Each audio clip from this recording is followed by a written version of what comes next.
Matius 20 ayat 27 ini luar biasa. Kalau Anda ingin dipromosikan oleh Tuhan, layanilah Tuhan. Dengar baik-baik. Dan barang siapa ingin menjadi terkemuka di antara kamu, hendaklah ia menjadi hambamu. Sama seperti anak manusia datang bukan untuk dilayani, melainkan untuk melayani dan untuk memberikan nyawanya menjadi tebusan bagi orang. Dan apa yang akan diterima oleh anaknya yang tunggal? Dimuliakan. The end goal of our life is not salvation. Tujuan akhir dalam hidup kita bukan keselamatan dan masuk surga. Tujuan akhirnya adalah kita dimuliakan bersama anaknya, seperti yang diucapkan oleh Tuhan dalam doanya. Sehingga pada waktu dia dimuliakan di hadapan Bapa, semua kita juga ikut dimuliakan. Waktu kita sudah melakukan apa yang menjadi rencananya dalam kehidupan kita. Haleluya. Saudara ingin dipromosikan? Dipromosikan oleh Tuhan. Because promotion come from God. Promosi itu datang dari Tuhan. Barang siapa ingin menjadi terkemuka di antara kamu, hendaklah menjadi hambamu. Jadi ini prinsip kerajaan Allah beda dengan kerajaan dunia ini.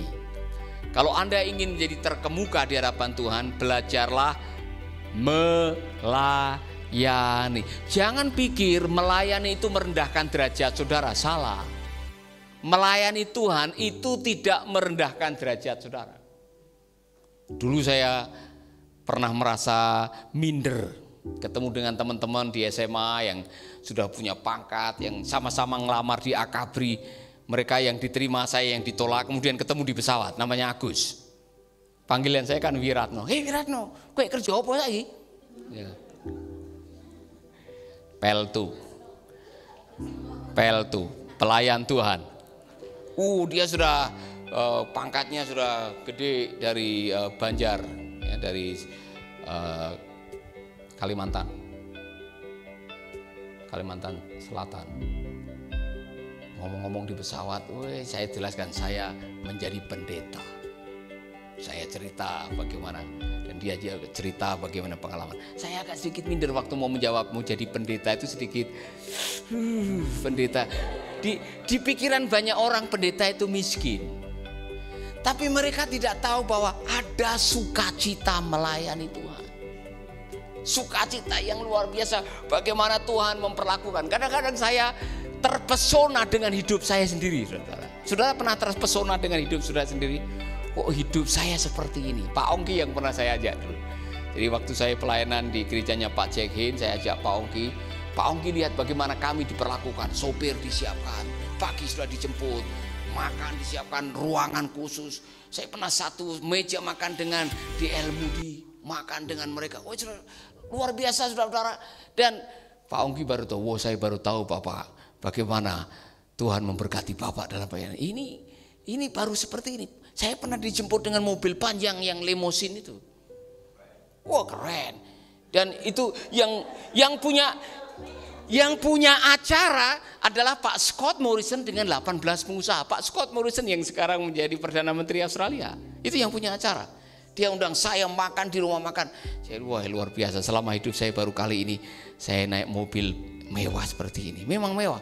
Dalamnya ada kulkas, ada minum-minuman dan sebagainya. Luar biasa. Ya. Nah, ya, kan ada anggur, ada vodka dan sebagainya. Dia bilang, "Pastor mau minum apa?" Saya bilang, "Jus jeruk." Nggak ada jus jeruk di sini.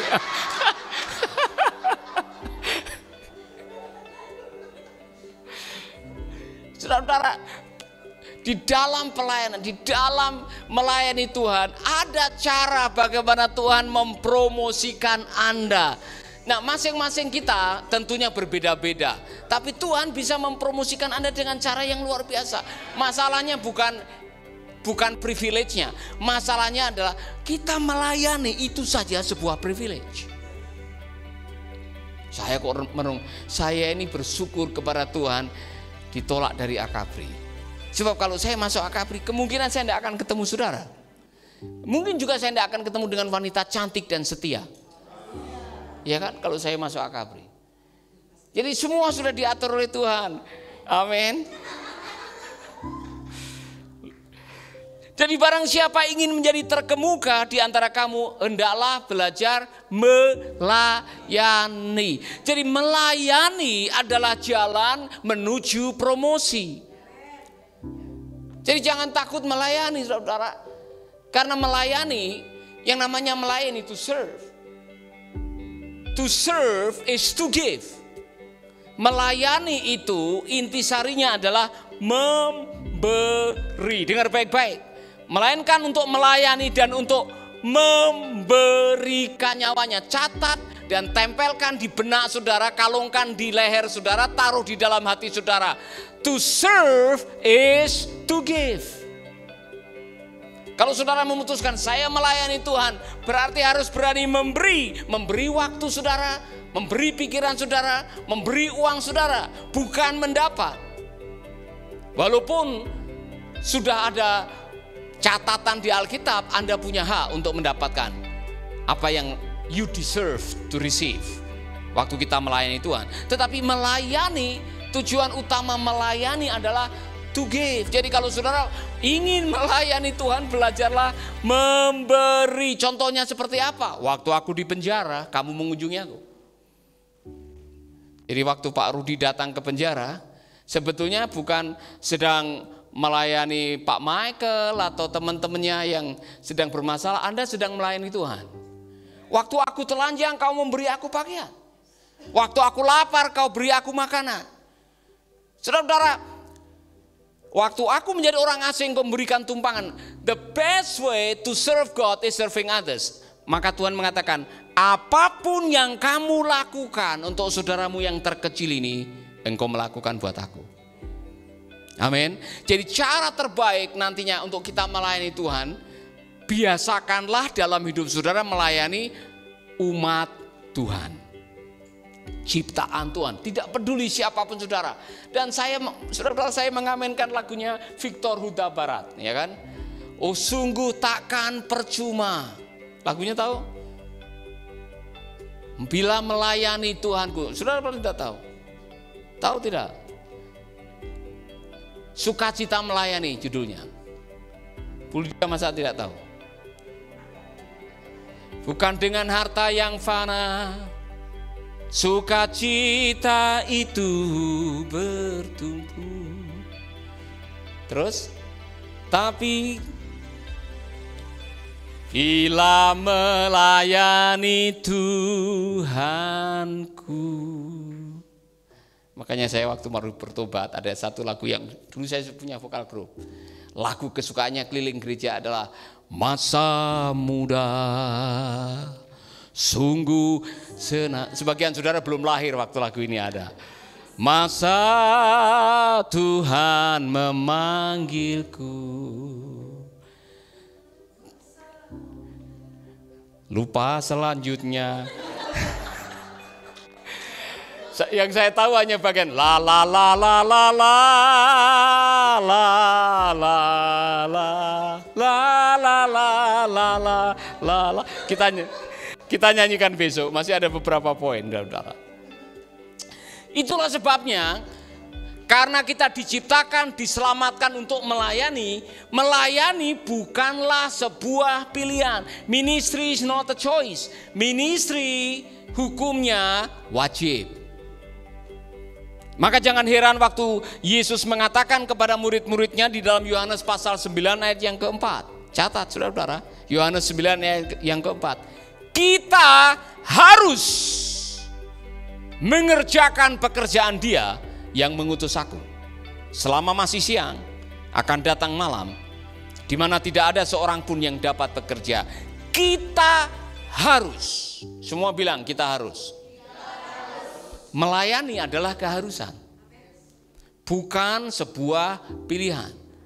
Maka di tengah-tengah Anda job mencari income, jangan lupa work menjadi seperti apa yang Tuhan mau, yaitu melayani sesuai dengan karunia saudara masing-masing. Amin. Oh, ada sukacita. Ada sukacita tersendiri apabila kita bisa melakukan bagian kita untuk saudara-saudara kita yang memang sangat membutuhkan hal-hal yang sederhana.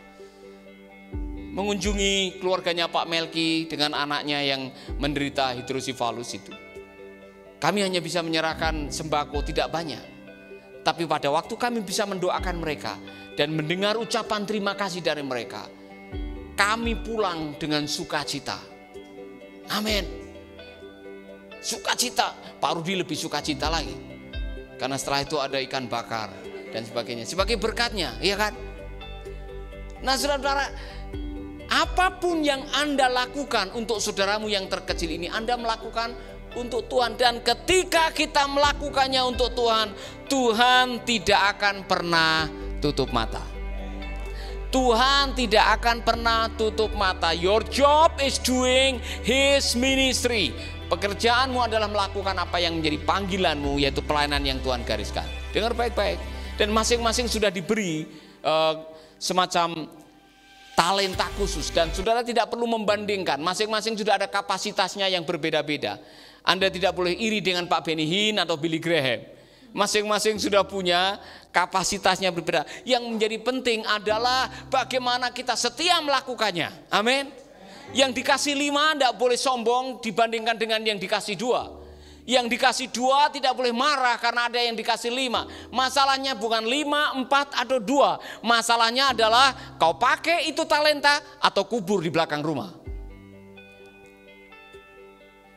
Sebab ketika engkau melakukannya, engkau akan mengalami hal-hal yang luar biasa. Saudara-saudara, hari ini pelayanan Mercy Indonesia, Radio Dian Mandiri, YPPT, apapun yang kita lakukan bisa seperti ini karena kami tahu bahwa ini dari Tuhan, bukan dari pemerintah, bukan dari orang tua. Ini adalah panggilan dari Tuhan buat kita. Nah, ada banyak kesempatan mungkin kita akan mati atau kita akan berhenti dan sebagainya suatu saat. Tapi kalau ini dari Tuhan, saya ingat kata-kata Gamaliel yang pernah mengatakan kalau memang mereka itu dari Tuhan, tidak ada yang bisa menghentikan mereka.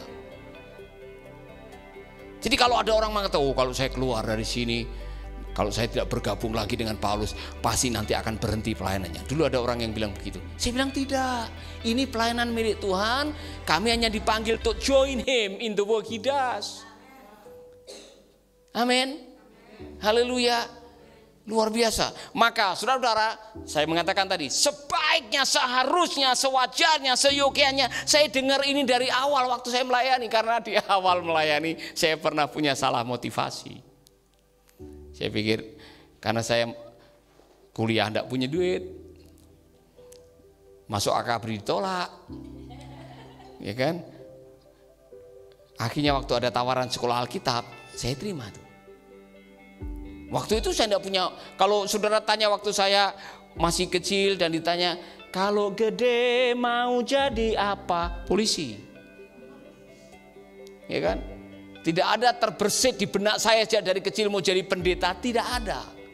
Tapi kita bersyukur kepada Tuhan karena Tuhan mengirim orang-orang seperti almarhum Pak Rum Kenny, kemudian Pak Pendeta Simon Lim, Pak Morris Devon, Ibu Sandra Sanger. Itu orang-orang yang dikirim di awal-awal yang menolong saya untuk bisa masuk sekolah Alkitab. Itu bukan kebetulan. Semua sudah dikirim oleh Tuhan untuk memungkinkan rencananya terlaksana dalam kehidupan kita. Jadi tidak ada kebetulan dalam hidup ini, saudara. Amin. Haleluya. Yang saya ingin, this is the best motivation for ministry. Compassion. Motivator terbaik untuk Anda melayani Tuhan. Dengar baik-baik, tolong dilihat, dicek hati saudara. Untuk apa saudara melayani? Tolong dengarkan ini. Matius 9 ayat 13. Jadi pergilah dan pelajarilah arti firman ini. Yang ku kehendaki ialah belas kasihan dan bukan persembahan. Karena aku datang bukan untuk memanggil orang benar, melainkan orang berdosa. Yesus tahu bahwa dia datang ke dalam dunia untuk menyelamatkan dan melatih kita, dan untuk menolong dan menyelamatkan orang berdosa. Saudara perlu yang namanya belas kasihan. Tanpa belas kasihan kepada orang berdosa, saudara tidak akan pernah melakukan apa-apa. Kalau Anda tidak punya belas kasihan kepada orang, Anda tidak akan melakukan apa-apa kepada orang itu. Amin. Itulah sebabnya di dalam sepanjang perjanjian baru, setiap kali Yesus mau melakukan sesuatu, He moved by compassion. Maka tergeraklah hatinya oleh belas kasihan. Saudara, saya sudah belajar bertahun-tahun. Kalau melayani Tuhan motivasinya ingin dihargai, ingin dapat amplop, ingin dapat posisi, supaya tenar. Suatu saat engkau akan berhenti sendiri. Tetapi kalau engkau melayani Tuhan oleh karena belas kasihan yang menjadi kekuatan saudara dan backing saudara adalah surga. Amin. Makanya saya belajar, kalau Anda punya belas kasihan, yang lain-lain Tuhan akan sediakan. Yang penting punya belas kasihan atau tidak. Kalau saudara punya belas kasihan, saya punya belas kasihan kepada 1000 hamba Tuhan yang menderita oleh karena dampak negatif dari COVID. Saudara-saudara, sayanya punya belas kasihan, punya skill, punya tim yang bisa membuat sesuatu. Hari ini mungkin sudah terkumpul 28 juta. Plus yang lain-lain mungkin sudah ada 100 juta untuk memberkati hamba-hamba Tuhan. Nanti hari Rabu kita akan pergi ke Singaraja untuk 52 hamba Tuhan. Dan masih banyak yang lainnya. Dan saya sudah belajar mulai dari panti, mulai dari radio, mulai dari sekolah misi, mulai perintisan, mulai dari proyek-proyek yang lain. Ketika kita memulai dengan belas kasihan, bukan yang lain-lain, Tuhan akan membuka tingkap-tingkap langit untuk memberkati saudara-saudara. Maka tolong murnikan hatimu dalam pelayanan.